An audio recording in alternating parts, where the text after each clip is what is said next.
Okay, तो पिछली video मैंने बनाई थी requirements for universities for the session of 2021 in Italy कि यूनिवर्सिटीज़ क्या क्या रिक्वायर कर रही हैं डॉक्यूमेंट्स इस साल 2021 के सेशन के लिए इटली में एडमिशन के लिए। तो फिर मैंने बोला था नेक्स्ट वीडियो में ज़रूर बनाऊंगा कि एम्बेसी क्या क्या रिक्वायरमेंट्स करती है वीज़ा के लिए डॉक्यूमेंट्स देने के लिए। तो this video specifically about that, about what documents the embassy requires to give out the visa for the session of 2021 in Italy for students obviously. तो ये वीडियो शुरू करते हैं।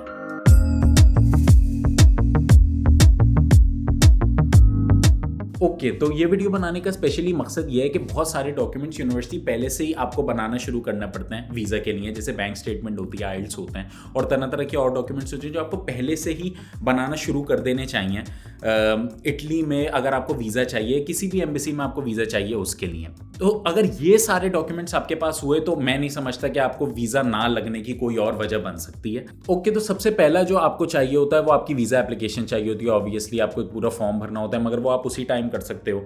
और सेकंड आपको चाहिए होता है अपना वैलिड पासपोर्ट। आपका पासपोर्ट मिनिमम 1 साल 6 महीने पुराना होना चाहिए। मतलब ऐसा नहीं होना चाहिए कि फ़ौरन एक्सपायर होने वाला है, वरना वो फिर वीज़ा नहीं देते। वो बोलते हैं तो फ़ौरन एक्सपायर होने वाला है, आप नया वीज़ा बनवा कर लाओ और फिर हम आपको देंगे। आपके पास फ़ोटोज़ होनी चाहिए पासपोर्ट साइज़ अपनी। और अब मेन रिक्वायरमेंट्स ये हैं कि आपको बैंक स्टेटमेंट तैयार। सबसे ज़्यादा जो बड़ा मसला 2020 में सारे वीज़as, ऐसा नहीं है कि बिल्कुल वीज़ा नहीं लगे, बहुत सारे वीज़as लगे थे, मैं स्क्रीन पे लगा दूंगा, मगर कुछ स्टूडेंट्स परेशान हो गए थे कि मिनाल भाई बैंक स्टेटमेंट की क्या रिक्वायरमेंट है। बैंक स्टेटमेंट हर रोज़ यूनिवर्सिटी अचानक से एम्बेसी ने बोला था कि FBR क्लियर्ड बैंक स्टेटमेंट होनी चाहिए। तो ये मैं समझाता हूँ क्या होता है कि मेन जो इटली ने बोला हुआ है कि आप अपनी जब बैंक स्टेटमेंट दिखाओ तो मेन जो इटालियन एम्बेसी की वेबसाइट पे फिगर्स हैं वो हैं कि आपके पास 460 एक्चुअली 459.83 यूरोज पर मंथ के हिसाब से 12 महीने के लिए होने चाहिए।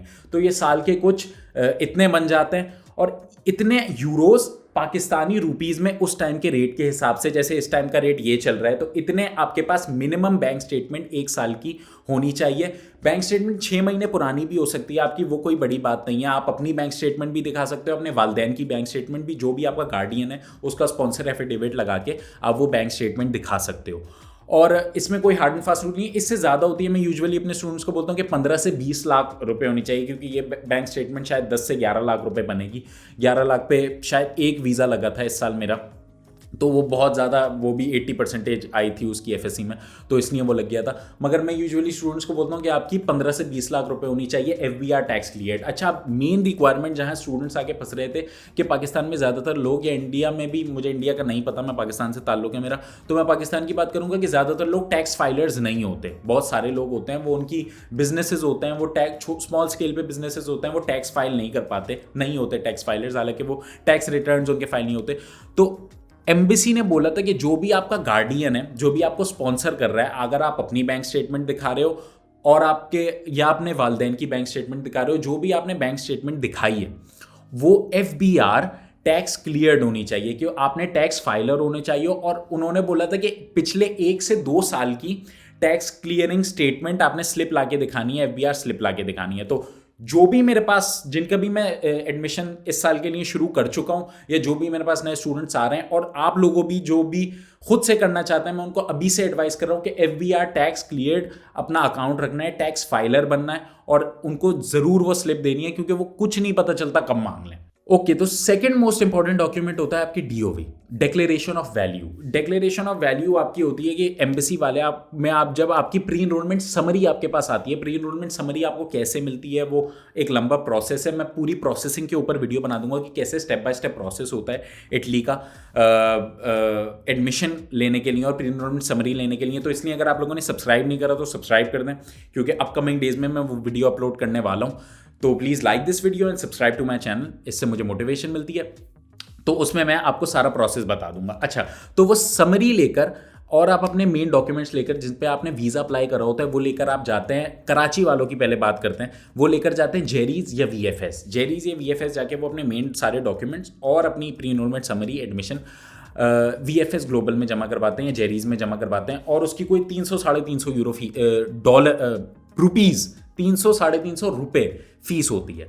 जब आप वो फीस जमा कराते हो तो वो आपको 4 से 5 दिन का टाइम देते हैं, बोलते हैं कि अब आप 4 से 5 दिन में अपनी अकोमोडेशन, फ्लाइट आइटिनरी और मल्टीपल डॉक्यूमेंट्स, ये सारे जो भी एम्बेसी रिक्वायर करती है वो आप जमा करवा दो। कुछ की दो, और वो आपको एक स्लिप दे देते हैं और वो बोलते हैं अब ये स्लिप लेकर आना और ये सारे अकोमोडेशन, फ्लाइट आइटिनरी सब कुछ जमा करवा देना। तो आप 4 से 5 दिन में वो ले जाके जमा करवा देते हो। और फिर अगर एम्बेसी ने आपको वीज़ा इंटरव्यू के लिए बुलाना होता है तो वो आपको बुलाती है और अपनी बैंक स्टेटमेंट भी जमा करवाते हो। और प्री इनरोलमेंट समरी के साथ आपका एडमिशन लेटर आपके पास होना चाहिए, जो भी यूनिवर्सिटी ने आपको दिया है। अगर आपने फीस पे कर दी है, अगर आपकी यूनिवर्सिटी की फीस है तो वो फीस स्लिप आप लेकर जाना है। अगर आपने फीस पे नहीं करी है, एनरोलमेंट फीस पे करी है सिर्फ, तो वो आपको साथ लेकर जाना है। आपने अगर बिल्कुल भी कुछ भी पे नहीं करा है, आपके पास स्कॉलरशिप है तो वो स्कॉलरशिप का फॉर्म लेकर जाना है।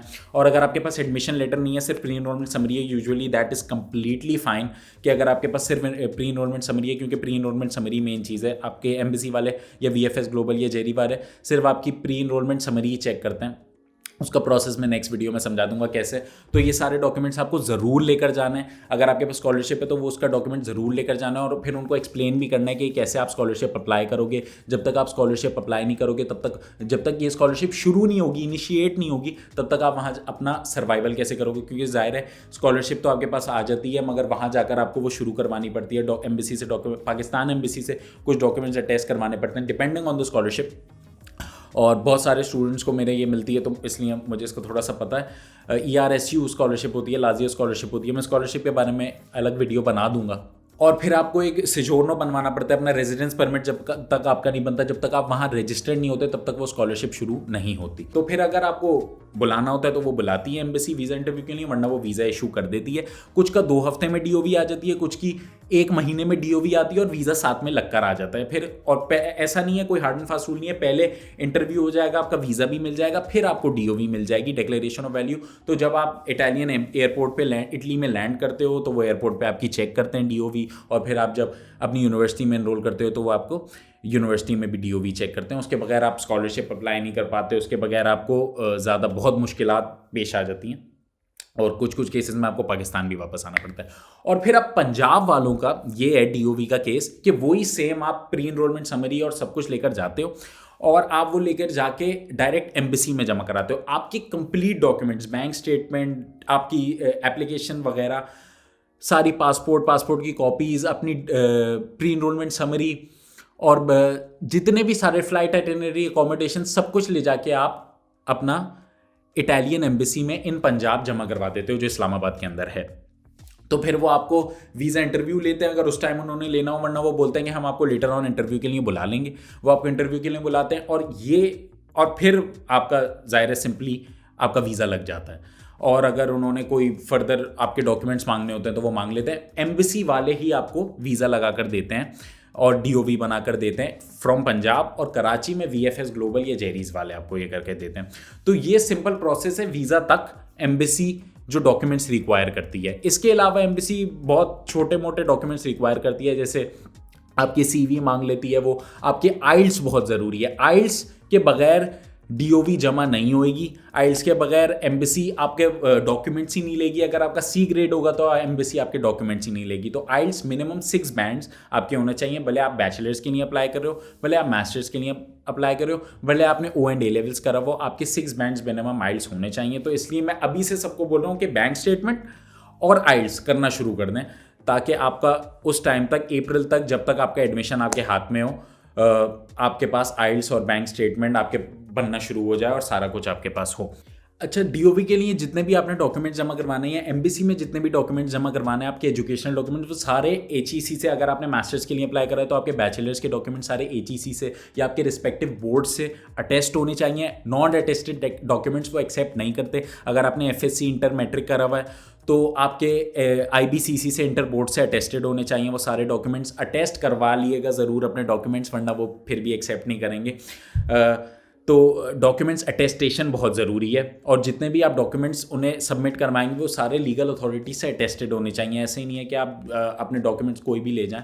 और वो डॉक्यूमेंट्स अटेस्टेड ना हो, और फिर आपके साथ में जो भी को करिकुलर एक्टिविटीज़ के, जैसे अगर आप कोई स्पोर्ट्स खेलते थे, वो सारे सर्टिफिकेट भी आप जमा करवा सकते हैं, वो भी एक अच्छा इम्पैक्ट शो करते हैं। अच्छा, बैंक स्टेटमेंट के साथ आप एफिडेविट ले जाना नहीं भूलना, FRC ले जाना नहीं भूलना, अपना फैमिली रजिस्ट्रेशन सर्टिफिकेट, जो भी आपको स्पॉन्सर कर रहा है। अगर आपका अंकल, चाचा, मामू, ताया आपको स्पॉन्सर कर रहे हैं तो आपने एक फैमिली रजिस्ट्रेशन, एक ट्री की फैमिली नादरा से बनता है कि ये मेरे ऐसे ऐसे रिश्तेदार हैं और ये मुझे इसलिए स्पॉन्सर कर रहे हैं और ये इनकी बैंक स्टेटमेंट है, और फिर उनकी आपको दिखानी पड़ेगी। अगर आप खुद से अपनी बैंक स्टेटमेंट नहीं दिखा रहे तो उनकी आपको FBR स्टेटमेंट दिखानी पड़ेगी।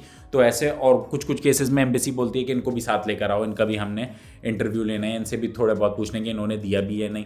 इसके अलावा वो आपका 6 महीने की बैंक स्टेटमेंट मिनिमम तो चाहिए ही चाहिए होती है, मगर आप इससे ज़्यादा दिखाओगे। आपके प्रॉपर्टी डॉक्यूमेंट्स दिखा दो, अगर आपके पास कोई एलिजिबल प्रॉपर्टी डॉक्यूमेंट्स हैं, करोड़ों की प्रॉपर्टीज़ होती हैं, कुछ लोगों के पास गाँव खेतों के मालिक होते हैं, तो वो अपने प्रॉपर्टी डॉक्यूमेंट्स भी दिखा सकते हैं। ये भी बहुत ज़्यादा, आपने इंग्लिश कॉन्फिडेंटली बोलनी होती है। कभी कभी ऐसा होता है कि वो आप अगर इंग्लिश बहुत अच्छी बोल रहे हो तो वो आपका आइल्स चेक भी नहीं करते, मगर इसका मतलब ये नहीं है कि आपके पास आइल्स नहीं होना चाहिए। तो आई सपोज ये सारा कुछ कवर कर दिया है मैंने कि इटली क्या क्या डॉक्यूमेंट्स रिक्वायर करता है। अगर ये सारे डॉक्यूमेंट्स आपके पास हैं तो वीज़ा लेने कोई इतनी बड़ी बात नहीं है, वीज़ा आपको मिलता ही मिलता है। वीज़ा लेने से फिर आपको कोई रोक नहीं सकता। बहुत सारे स्टूडेंट्स हैं जिनके ऐसे वीज़ाज लगे, तो कोई घबराने की बात नहीं है। सिंपल डॉक्यूमेंट्स की लिस्ट है। मेरे पास भी जो सारे स्टूडेंट्स आते हैं उनके मैं शुरू से ही डॉक्यूमेंट्स प्रिपेयर करवाना शुरू कर देता हूँ। अगर आप लोगों के पास डॉक्यूमेंट्स के रिलेटेड कोई और सवाल हैं तो put them down in the comment sections below, मैं उनको जवाब देने की कोशिश करूँगा नेक्स्ट वीडियोज़ में। तो आई सपोज आज के लिए इतना ही, फिर कल मिलते हैं ना। पीस आउट और डोंट फॉरगेट टू सब्सक्राइब। सही है, बाय।